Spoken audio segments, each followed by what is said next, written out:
So what's the difference between animal studies and the environmental humanities? I'll cut to the chase, I don't really know. But I used to think I knew. In fact, round about 2004, I could have answered this question in a way that would have convinced me, if not necessarily any of you. And the reason, because I thought I knew what the answer was, that's why I said yes to Bloomsbury when they asked me to write a book that explained the difference between animal studies and environmental humanities. It was a bad idea, because the more I've been doing this book and the more deadlines have come and gone, the more difficult I've realized this question is. So in essence, this paper is me not being able to answer this question. More detail. Here are the sections. I've got, it's all sort of bits of this book that I'm failing to finish. And the first section is animal studies and eco-criticism, the early years. We'll go back to 2004 for that, at a point at which there were relatively clear distinctions between animal studies and eco-criticism. Section 2, the plot thickens. Animal studies, the environmental humanities and beyond. So from 2010, eco-criticism becomes the environmental humanities. Lots of other stuff happens that makes things much harder, which is really annoying. So those two are bits of the introduction of the book. Section 3 is little bits I've taken from chapter 1, which is called Meat, Eco-Carnism and Vegan Studies. A little bit of Wendell Berry, and some stuff on simulated flesh and the ecological realm. So that is where we are going in this paper. So first of all, we're going back to 2004. Tony Blair was in Downing Street. The UK opened its borders to workers from the EU's new Eastern European states. Jimmy Anderson took 4 for 54 against the West Indies at the Oval. Not everything changes. In other news, Greg Garrard published his introductory volume, Eco-Criticism, in which he gives a summary of the conventional wisdom at that time concerning what he thought of as an impasse between environmentalism and animal liberation movements. Here's what Garrard says: while environmentalism and animal liberation are united in opposition to anthropocentric morality, animal liberationists generally draw the line of moral consideration at the boundary of sentience or feeling. Environmental ethics, on the other hand, places far less emphasis on the individual organism, but demands moral consideration for inanimate things like mountains, assuming pain and suffering to be a necessary part of nature. The antagonism between environmentalism and animal liberation might, under these circumstances, appear intractable, but at least it has the benefit of clarity. To some extent, you can characterize the tension between them as a question of scale. Environmentalism and environmental philosophy concerned with the functioning of ecological systems and hence with the whole. Animal philosophy and advocacy are concerned with the meaning and value of specific lives and therefore part of that whole. The pattern Garrard summarizes reveals limitations to both pro-animal and environmentalist thought, and this is also a recurrent facet of debates about the relationship between them. The separation of animals and ecology into distinct ethical foci defies the evolutionary insight that species and environments are fundamentally conjoined. There are no environments that are not shaped by creatures, and there are no creatures that do not exist in relation to their environment. Thus, neither approach taken on its own can provide a full account of the complex material issues with which both fields are concerned.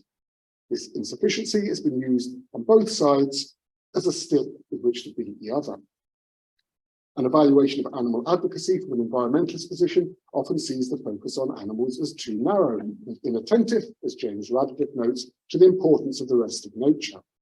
Although there are clear causal links between global heating and animal suffering, for example, it would be hard to understand climate crisis just by thinking about animals. Accordingly, at times, animal advocacy has been represented not just as an incomplete, but also as a dangerously counterproductive way to approach ecological issues. Among the most frequently cited commentators on the ecological limitations of pro-animal thought is J. Baird Callicott. Drawing on the work of Aldo Leopold in particular, Callicott suggests that the beauty, integrity, and stability of ecological holism may simply not have penetrated the thinking of animal liberationists. Kellicott even goes so far as to level a charge of anthropocentrism for animal liberation, in making a firm distinction between those beings worthy of moral consideration and those not. Yes to cows, but no to orchids. Animal liberation has more in common with a conservative humanism that insists on the ethical priority of the human than with the holistic environmental ethics Kellicott takes from Leopold. Conversely, animal advocates have often drawn attention to the limitations of a model of inquiry that fails to recognise the ethical, political and cultural weight of animal lives. An ecological approach to large-scale animal agriculture would highlight many important points, carbon footprint, for instance, but without consideration of the experience of the billions of creatures killed each year for food, the analysis is likely to seem abstract and to miss the fundamental premise behind the environmental damage, the idea that animals may be killed legitimately to satisfy human desires. Sue Donaldson and Will Kimlicker, in developing a new moral framework for animal rights, affirm that ecological ethics can provide a critique of many human practices that are devastating to animals. But in a reversal, Kellicott's position, they detect an underlying anthropocentrism in environmental thought.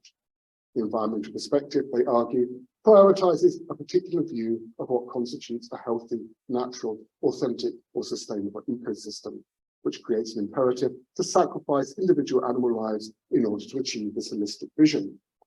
Environmentalism, by this standard, is never an ideologically neutral commitment to a common ecological good, but a much more troubling and troubled negotiation of different, sometimes opposing interests that tends to return to the same basic problem of elevating human interests over those of animals. Consequently, despite Garrard's claim that environmentalism and animal liberation are united in opposition to anthropocentric morality, there is not universal agreement on what an opposition to anthropocentric morality means and how it might proceed across the gulf between environmental and pro-animal thinking. Such a divided intellectual history invites syncretic work that aspires to bring ecological and animal philosophy and ethics into closer dialogue as correctives to their respective blind spots, to forge a more ecologically attuned animal advocacy and a version of ecological thought that recognises the ethical significance of all creatures. And there has certainly been some of this since 2004. Eco-criticism has become part of the wider environmental humanities, which took off from around 2010. In its inception, the environmental humanities has been concerned with these kinds of trade-offs between ecological and pro-animal stances, though, as we shall see, it hasn't put to bed all the differences between them. In fact, the relationship between ecological and pro-animal positions is increasingly complicated by the expansion, you might also say the fragmentation, of humanities scholars' interest in animals and ecology. The plot thickens. One of the obstacles to delineating a clear and consistent sense of the relationship between animal studies and the environmental humanities is the extraordinary proliferation of fields of inquiry in the humanities concerned with some aspect of the non-human. For the next few minutes, I'll offer a whistle-stop survey of the emerging discourses within and at the edges of animal studies and the environmental humanities. At the top of the terminological tree are the widely used umbrella terms animal studies and the environmental humanities. For these exist in relation to a host of competing and complementary terms. Animal studies, but under human animal studies, critical animal studies, animality studies, and the animal humanities. While the environmental humanities finds counterparts in the ecological humanities and going back before 2004 to green cultural studies, which has kind of disappeared. Given that animal studies and the environmental humanities are both interdisciplinary in scope, there is no single methodology that encompasses their work, nor do animal studies and the environmental humanities necessarily share the same range of disciplinary components. If the environmental humanities is by definition part of the humanities, and in dialogue with all kinds of other disciplines, a significant proportion of animal studies lives in the social sciences. Since my book is about literary critical approaches to animals and ecology, the disciplinary focus suggests a possible narrowing of the range of terminologies in play. Literary animal studies and eco-criticism are specifically literary critical manifestations of the wider fields, though there are variations of these terms and complexities within them. Eco-criticism is conventionally thought of as advancing in waves. The first and the second were clearly enough defined. So the first wave was your nature writing, your pastoral and your Georgic, and the second wave had a kind of theoretical term that had been resisted in the first wave. Not sure which wave we're in now. One of the most notable developments in eco-criticism since 2010 has been the arrival of material eco-criticism, a new materialist version of eco-criticism that's particularly interested in more than human agencies, so is starting to sniff around the territory of animal studies. Other terms include intruding discussion too. Environmental criticism has had its proponents, as has zero criticism. Particularly literary forms and genres have their own formulations. Think of eco-poetics, or indeed zero-poetics, and the eco-gothic. Literary animal studies and eco-criticism are also variously inflected by studies that explore their linkages with other critical enterprises, such as queer studies or disability studies, which are, of course, themselves also multidisciplinary. Ecofeminism has long been part of debates around animals and ecology. Indeed, it's a form of ecological thought that has a particularly strong connection to animal studies. Carol Adams' The Sexual Politics of Meat is a key text in this regard. And it's interesting to note that though there were a few references to zoofeminism back in the day, this is not a term that's developed much momentum, but correct me if I'm wrong. You might think of eco-Marxism too, which makes me wonder, where are the zoomarxists? Both ecofeminism and eco-Marxism link intersectionally with post-colonial eco-criticism and with post-humanism, which has an intimate relationship to animal studies and with literary theory for its questioning of the idea of the human and how it structures the idea of the animal. We might as well throw science and technology studies into the mix too, but I think in doing so, we might be moving a little bit further away from a literary perspective. It goes on. You can add to these an array of emerging interdisciplinary areas based on specific topographies, which have started to exert an influence on literary scholarship. The blue humanities brings an oceanic focus into the domains of both animal studies and the environmental humanities, though you could call it critical ocean studies if you wanted, or hydrocriticism if you prefer. The forest humanities and the desert humanities have emerged as well, and these topographical foci are the links to extinction studies as specific zones of violence and loss, and thence, to keep broadening things back out, to death studies. The possibilities are endless. If we can have critical plant studies, can we have the fungal humanities? There's certainly been a mycological turn in the humanities since around 2020, and if you can now take a degree in Anthropocene studies, how long before there will be programs in Capitalocene studies or Cthulhucene studies, or the dozens of other neologisms of the current geological era? The question, moreover, of how animal studies and the environmental humanities might create distinct perspectives on the idea of the Anthropocene is one that requires more extended deliberation than I have energy to do now, or indeed ever. Let's not get started on the medical post-humanities, the medical environmental humanities, the eco-medical humanities, or the eco-health humanities. It is hard to resist the seductions of parody. Every creature and corner of the earth deserves its form for interdisciplinary inquiry. Bring on the slug humanities and critical car park studies. I came up with that line at the beginning of the project, but I've come to reconsider the justness of this reductio ad absurdum. The slug humanities might provide a timely focus for thinking more seriously about invertebrates. There's been an increasing interest in smaller critters in animal studies. There was one, and there was smaller than a mouse, it was called, wasn't it? Yeah, well, there you go, it all fits together, doesn't it? So animal studies has turned away a bit from the charismatic megafauna. There's also some cool stuff about slugs in Eva's book as well, by the by. Given what we know about the so-called insect apocalypse, a slug humanities, or perhaps a broader bug humanities, could provide an intriguing joint between ecological questions and the question of the animal. If you think critical car park studies might be a harder sell, I became aware the other day that there's a job down the road at the University of Glasgow in the infrastructure humanity. Does anyone know about that, the infrastructure humanities? You should totally apply for that job and then you can tell me what it is. And I don't know if that's going to like ruin my coinage of the critical car park studies. But my sense of the infrastructure humanities is probably something to do with the energy humanities, an interdisciplinary field that's given us perhaps more new terms than any other emergent subdiscipline. Petroculture, petromodernity, petrosexuality, the energy unconscious. And since we've got the energy unconscious, we might as well think about the vegan unconscious, which appears increasingly common in vegan studies, more on which shortly. A certain exasperation is apparent even within the work of those scholars responsible for forming this entangled critical vocabulary. In an essay credited with coining eco-criticism, William Ruckert bemoans the senseless creation of new models just to displace or replace old ones, or to beat out a competitor in the intellectual marketplace. Mark Bold is more charitable in surveying the propagation of new geological eras. After listing 37 of the Anthropocene's rival terms, Bold suggests that this proliferation is not the result of bandwagon jumpers coining career-making catchphrases for the heady fame and giddying royalties academic publishing estates.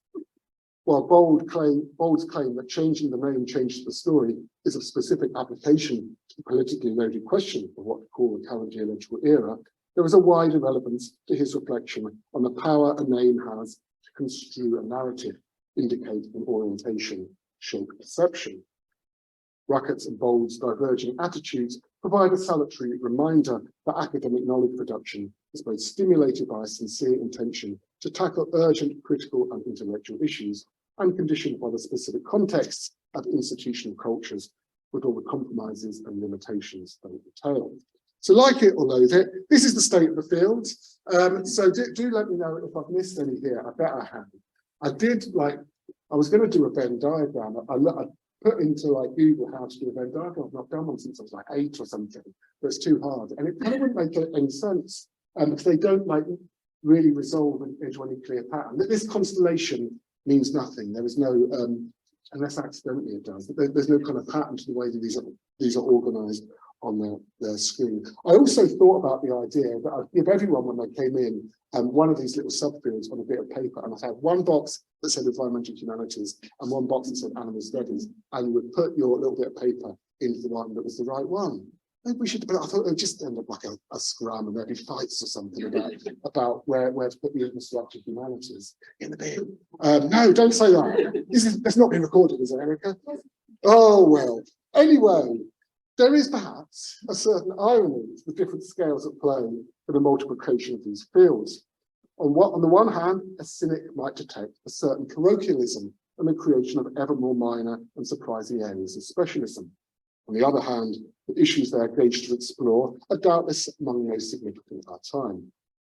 My approach in the book is to try and navigate this field by sticking to the issues. So I've got 3 chapters, one on meat, one on oil, and one on extinction.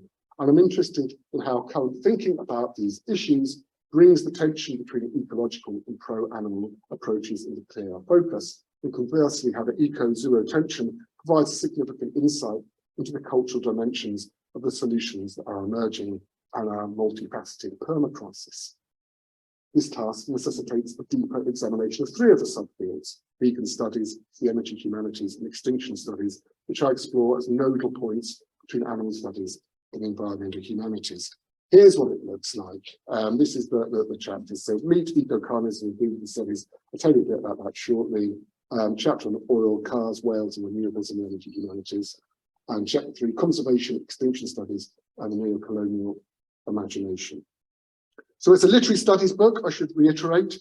If literary criticism does not seem to be the front line of these struggles, this book is nonetheless motivated by an idealistic, you can call me naive if you like, contention that has often formed a part of ecological and pro-animal thought.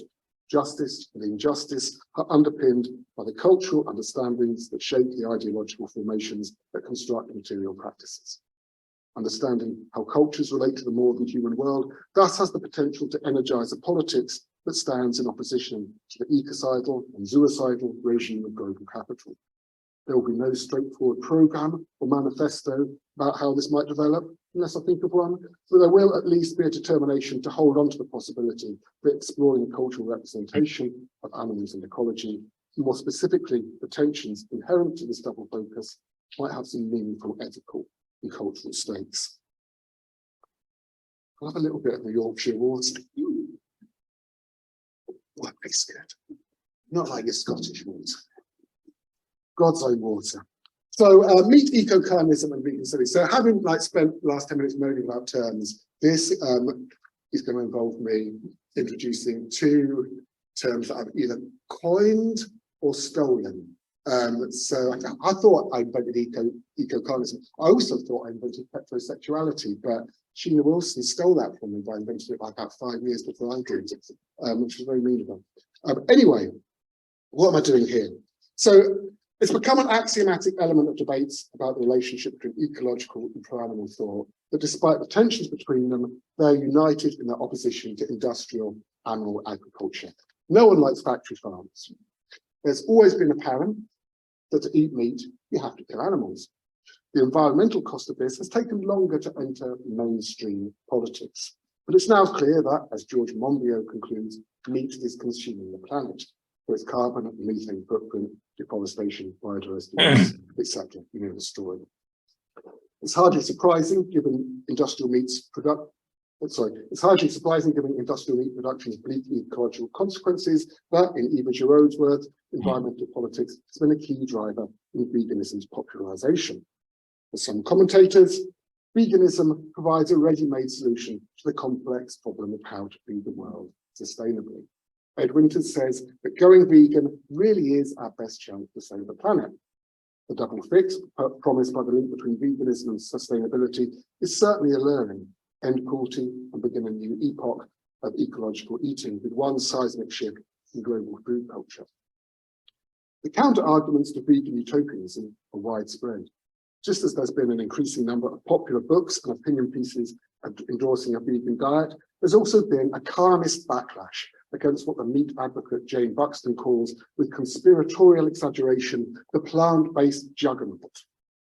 Evidently, a product's vegan certification does not necessarily mean that it is environmentally sustainable, nor free from implication in wider networks of harm. Think of plastic packaging, fossil fuel-labeled supply chains, petrochemical fertilizers, working conditions of agricultural laborers, damage to the small creatures killed in crop harvesting, etc. As Donna Haraway puts it, there is no way to eat and not kill, no way to pretend innocence, transcendence, or a final peace. For Haraway, we should face nurturing and killings as an inescapable part of mortal companion species entanglements, so that we figure out how to honour the entangled labour of humans and animals together, including animal husbandry right up to the table. To adapt the much quoted phrase of Haraway's, we should stay with the trouble of meat rather than seeking to abolish it. Haraway's formulation is sustained here by the trope of entanglement, a term which has become a dominant conceptual model for the environmental humanities. As we shall see, the concept of entanglement is a key aspect of what I will call eco-carnism. Agricultural systems such as silvopasture, an ancient integrated land use practice, look at these happy cows that combines trees, forage and livestock, are drawing renewed attention in a way that brings meat and environmentalism into conjunction. That's what I mean by eco-carnism. Rather than the environmental horror show of intensive animal agriculture, silvopasture and other forms of regenerative agriculture are heralded for their potentially positive ecological contribution, playing a role in carbon sequestration, soil restoration, and the increase of biodiversity, in which the integration of ruminants into the landscape is key. Now, you can have regenerative agriculture that's vegan, but the way it's reported really emphasises its meatiness. For all the optimism around regenerative agriculture, you still need to kill the animals before you eat them, a point which self-evidently emphasises the tension between vegan and regenerative utopias. The development of cultured meat, CM, this is what it looks like apparently, however, promises to take animal death out of the equation and a great revolutionary leap the world food system that adds an intriguing new element to debates around the ethics and politics of meat and its refusal. By growing animal protein in a laboratory cell culture without the need to raise and slaughter an animal, CM entrepreneurs hold out the hope of solving the multiple detriments of meat production through biotechnological innovation. We are on the cusp, the aspiration goes, a clean green meat that takes ethical consumption to the next level. Although there remain lingering uncertainties about various aspects of CM, early marketing campaigns have emphasised its dual appeal as an antidote to mass animal slaughter and to wider ecological violence.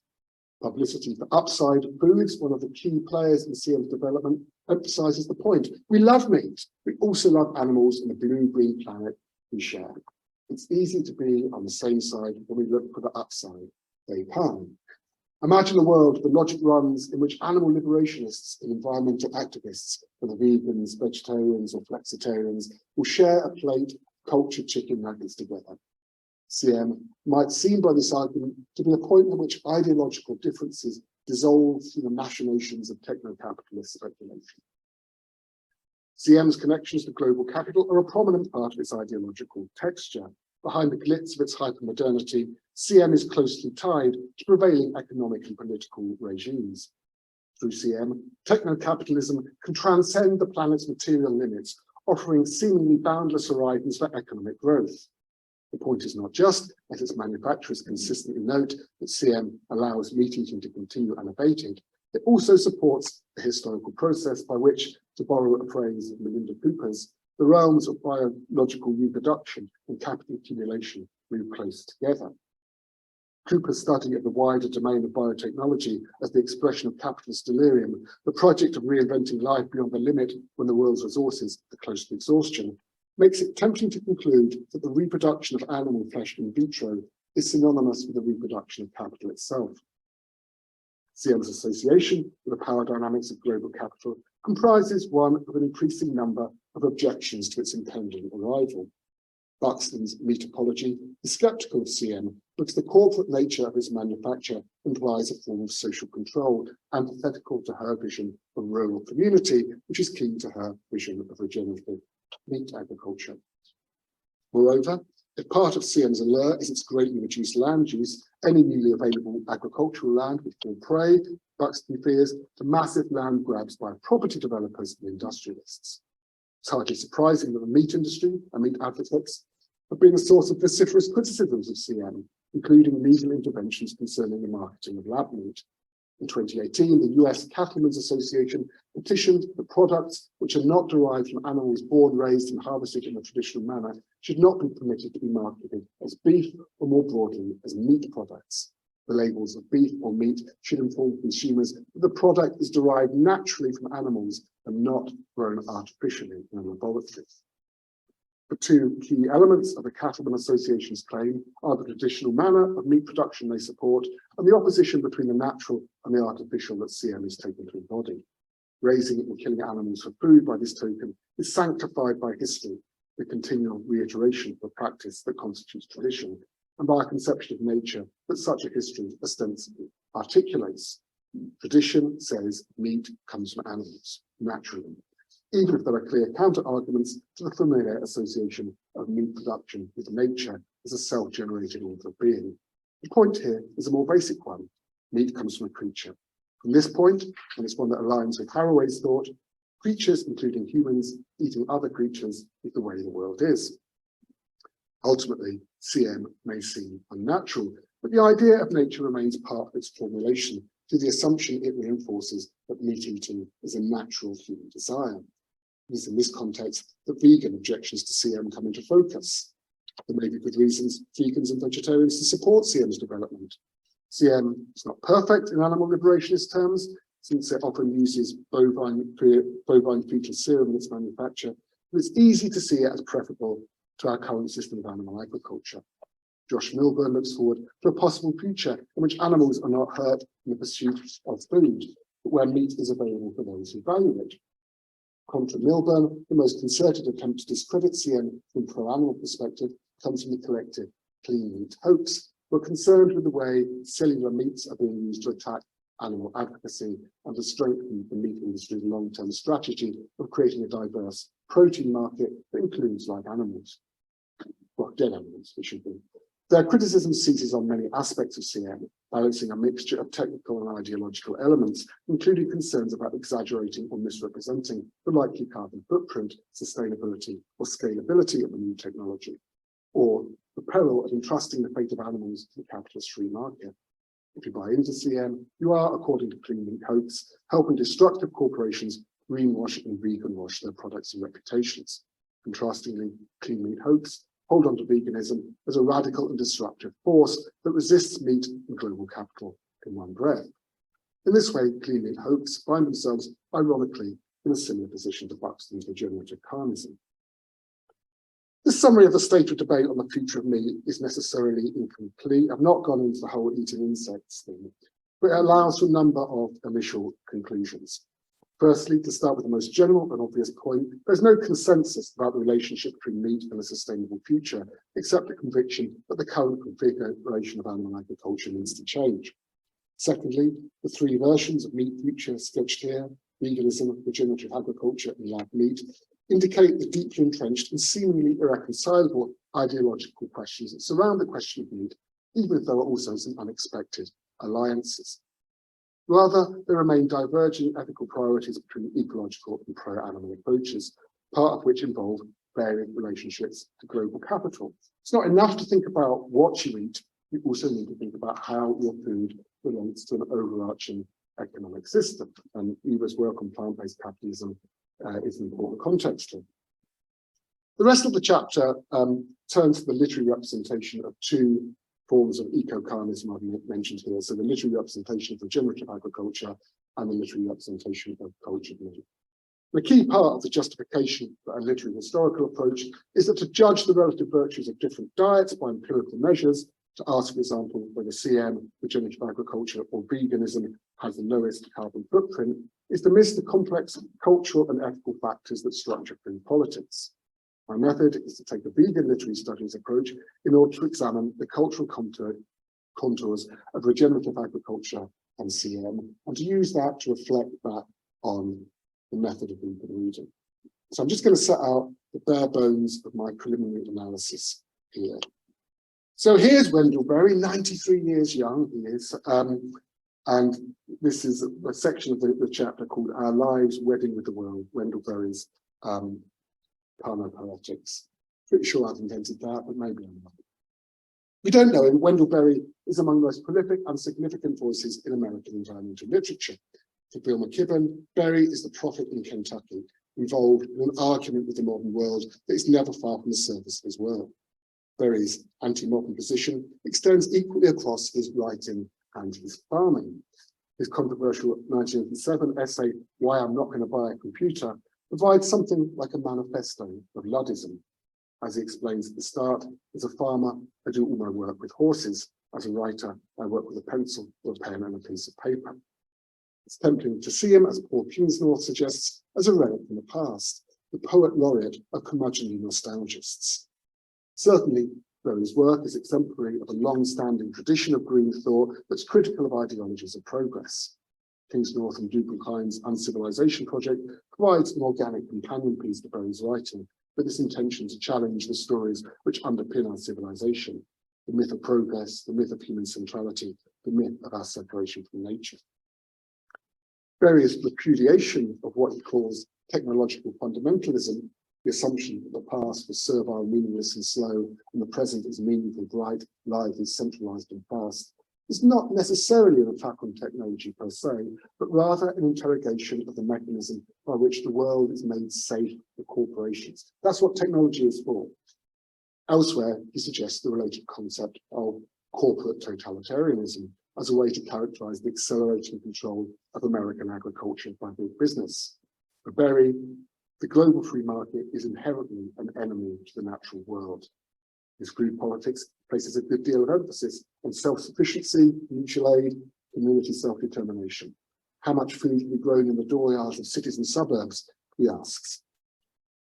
If one area of concern in vegan studies is the way that radical vegan politics is threatened by absorption into plant-based capitalism, there are elements of Berry's trenchant refusal to bow to the corporation which make him a useful reference point for vegan studies. At the heart of his anti-capitalist stance is a vision of the welfare of the earth and the care of its life. Though this isn't gender, but frequently involves a depiction of meat. And here is the first of three poems that I'm looking at in this section. I'll give you two of them today. This is quite grim, but I will read it out. For the hog killing from 1980. Let them stand still for the bullet and stare the shooter in the eye. Let them die while the sound of the shot is in the air. Let them die as they fall. Let the jugular blood spring hot to the knife. Let its freshet be full. Let this day begin again, the change of hogs into people, not the other way around. For today we celebrate again our lives wedding with the world. For by our hunger, by this provision, we renew the bond. So we're certainly staying with the trouble here in a poem that exemplifies the idea of entanglement clear image of our lives, wedding with the world. And images of wedding and marriages go through Berry's work. It's a really striking motif, and it works by creating an analogue between a relationship between a man and wife, so his heterosexual Berry's work, and the marriage of human and land. So there's always a kind of religious association to this as well. Since vegan studies has often involved the expression of a particular intimacy with ecofeminism, the image of marriage provides clear grounds for a critique of Berry's understanding of meat, and one which can be usefully supplemented by the controversy about Berry's refusal to write on a computer. So while Berry wrote his poems with pen and paper, it turned out his wife Tanya typed them up and sent them off to the publisher. And there's a really fascinating, long-running controversy about this in the American press in the late 1980s. Wendell was never one to back down from an argument, so he writes this very useful defense of ideas of marriage, which is a bit like he's digging himself an ever deeper hole. But I mean, it's a really elucidating critique about the relationship of gender and farming in his thought. There's certainly a lot to get stuck into in terms of how his reactionary ideas of nature support a kind of patriarchal conservative worldview, though in many ways he's such a total radical as well. But the whole killing finds an illuminating companion piece in the second section of his 1977 triptych Work Song, one of Berry's most explicitly utopian imaginings of regenerative agriculture. Although it may not seem like it at first glance, Work Song is every bit as much about meat as for the hog killing. If we will have the wisdom to survive, to stand like slow-growing trees on a ruined place, renewing and enriching it, if we will make our seasons welcome here, asking not too much of earth or heaven, then a long time after we are dead, the lives our lives prepare will live there, their houses strongly placed upon the valley sides, field and gardens rich in the windows. The river will run clear, as we will never know it, and over it birdsong like a canopy. On the levels of the hills will be green meadows, stock bells in noon shade. On the steeps where greed and ignorance cut down the old forest, an old forest will stand, its rich leaf ball drifting on its roots. The veins of forgotten springs will have opened. Families will be singing in the fields. In their voices they will hear a music risen out of the ground. They will take nothing from the ground. They will not return, whatever the grief of parting. Memory, native to this valley, will spread over it like a grove, and memory will grow into legend, legend into song, song into sacrament. The abundance of this place, the songs of its people and its birds, will be health and wisdom and indwelling light. This is no paradise or dream. Its hardship is its reality. While for the hog killing is deliberately visceral, the violence inherent in this agricultural vision is expressed more subtly here in the music of stock bells and noon shade. Animal bodies, by this technique, disappear into landscape aesthetics.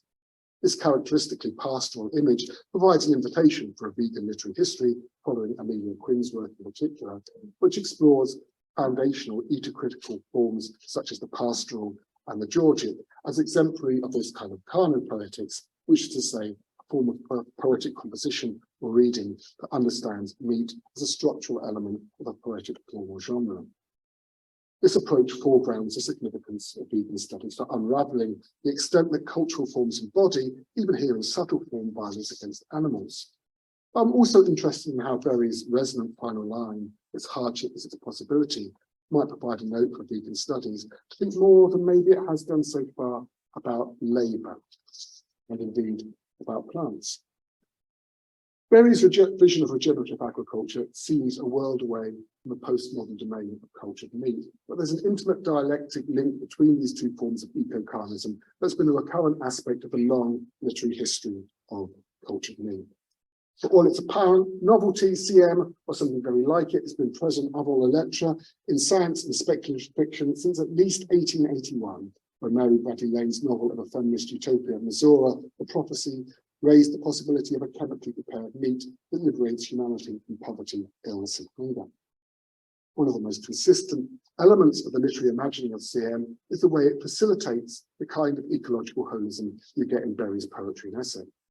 Artificial meat and real food tend to go together in cell ag dystopias, Many of you would have read Margaret Atwood's Oryx and Crake trilogy, which contains probably the best known depiction of cultured meat through the chicken hogs.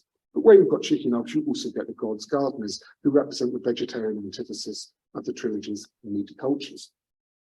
Atwood's food future is lifted to a significant extent from Frederick Pohl and Saul Cornbury's amazing 1952 novel, The Space Merchants, which contains the most detailed and evocative literary representation of cultured meat to date that I know of.